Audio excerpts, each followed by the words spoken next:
በቀን ውስጥ ለአርምሞ ጊዜ ከሌላችሁ በቁማችሁ እየሞታችሁ ነው። ወደ አካላዊ ዓለም ስራ ስትገቡ 7 ሰማያዊ የብርሃን ደጃፋትን አልፋችሁ በምድር ተገኝታችኋል። እያንዳንዱም የብርሃን ደጃፋት የራሳቸው የሆነ የጊዜ አዙሪት አላቸው። ትልቁ ዙሃል ሲሆን ትንሿም ደግሞ ጨረቃ ናት። ለምሳሌ ያህል ጨረቃ በምታደርገው ዑደት ወርን እንቆጥራለን። 29.4525654 ቀናትን ወር የምንለው ወር ከሚለው የጨረቃም ስም የተነሳ ነው።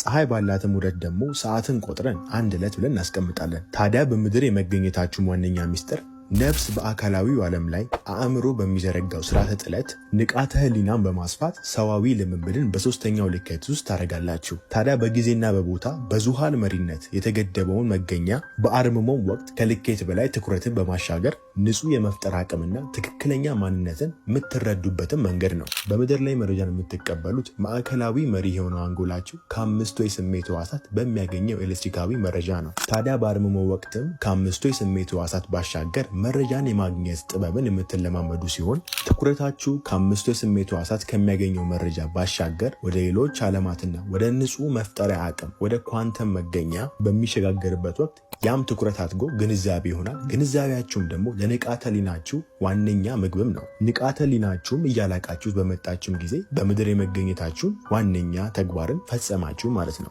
አርምሞ ከአምስቱ የስሜት ህዋሳት አልፎ ራስን የመገንዘብ ጥበብ ነው። በሀሳብ የተጨናነቀ አንጎልንም ያለምንም ስራ ባዶ ማድረግ፣ የአንጎል ሞገድንም ማርገብ ነው።